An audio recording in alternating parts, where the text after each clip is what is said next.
Hello friend, आज के इस वीडियो में हम लोग पावर प्लांट इंटरव्यू में पूछे जाने वाला एक बहुत ही बेसिक क्वेश्चन को डिस्कस करेंगे, जो कि है what is water wall in boiler and it's purpose. यानी कि बॉयलर में जो ये वाटर वाल यूज किए जाते हैं वो क्या चीज़ होता है और इसके क्या पर्पज है, यानी कि इसे क्यों यूज किया जाता है, ठीक है, क्या बेनिफिट्स है, इन सभी बातों का डिस्कस इस वीडियो में हम लोग। तो चलिए बिना समय का वीडियो करते हैं स्टार्ट।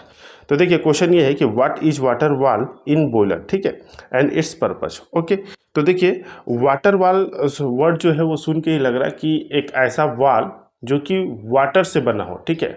तो एक्चुअल में आपका जो ये वाल होता है वो एक मेटेलिक ट्यूब होते हैं, कई सारे मेटेलिक जो ट्यूब्स होते हैं वो मिल के एक पैनल टाइप का स्ट्रक्चर बनाता है। ओके, और उस स्ट्रक्चर में यानी कि उस ट्यूब में पूरा पानी भरा होता है, और ये जो पूरा स्ट्रक्चर हो या पैनल हो, ये आपके जो बॉयलर होते हैं वो फर्नेस के चारों तरफ जो होते हैं वो इंस्टॉल किए जाते हैं, लगाए जाते हैं। जैसे कि आपके घर का जो चारों तरफ दीवार होता है, ठीक है, घर में आप रहते हैं तो जैसे मान लीजिए उसको वो फर्नेस हो गया, और जो चारों तरफ दीवार हो गया वो उसे आप समझ लीजिए वाटर वाल, ठीक है। तो जो वो वाल लगे होते हैं तो वो पूरा इस तरह से ट्यूब होता है। देखिए ये जो डायग्राम आपको दिख रहा है इस तरह से ये चारों तरफ से यहाँ से ढका रहता है। ओके, तो यहाँ पर जो ये आपको ट्यूब दिख रहे हैं, जो ये पूरा पैनल टाइप का स्ट्रक्चर है, इस ट्यूब के अंदर वाटर होता है, ठीक है, और यहाँ पर आपका पूरा कंबशन होता है, ठीक है। बड़े बड़े बॉयलर में आप देखेंगे तो कुछ इस टाइप का स्ट्रक्चर होता है, ठीक है, और ये चारों तरफ से घेरे रहते हैं, ठीक है, जैसे एक रूम होता है। ओके, तो इसमें पानी होता है। ओके, और जो ये पानी जो होता है वो आपका फर्नेस में जब हम कंबशन कराते हैं तो वो वहाँ पर जो हीट जो लिबरेट होता है, ओके, तो उस हीट को एब्जॉर्ब करके वहाँ पर स्टीम तैयार होता है। तो ये बेसिकली इसी को हम लोग वाटर वाल कहते हैं। ओके, बाकी इसको हम लोग कैसे डिफाइन कर सकते हैं उसको देखिए। A water wall in a boiler is a arrangement of vertical और horizontal tubes that forms the walls of the furnace और combustion chamber. This tube are filled with water or a mixture of water and steam in some cases and are a integral part of boiler heat transfer system। यानी कि water वाल क्या है?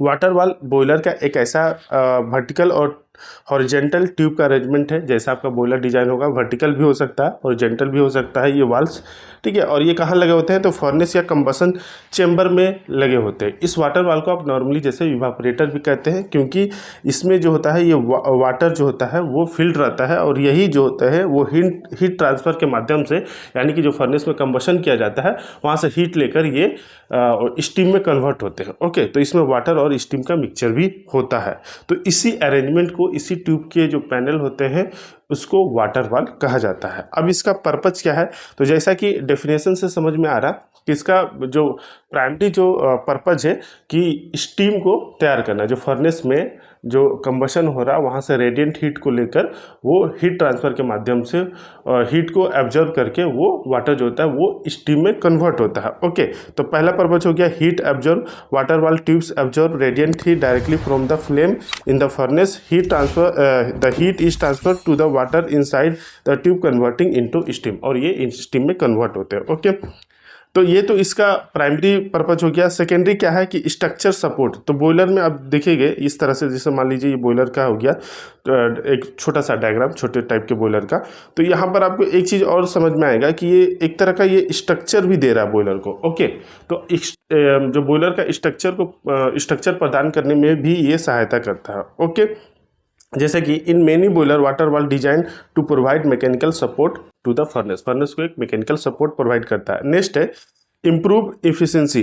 तो चूंकि ये furnace में रेडिएट हीट को लेता है, इसकी जो आप इस तरह से जो वाटर वाल आप देखेंगे तो एक तरह से आपको देखेंगे ये जितना ज़्यादा बड़ा होगा यानी कि इसका हीटिंग सरफेस एरिया बढ़ेगा, और हीटिंग सरफेस एरिया बढ़ेगा डेट मीन्स ये ज़्यादा हीट को ट्रांसफ़र करेंगे। ओके, तो जिसकी वजह से इनका ओवरऑल एफिशिएंसी जो होगी वो इंक्रीज करेगी। इसके अलावा by capturing radiant heat they reduce heat loss and optimize fuel usage.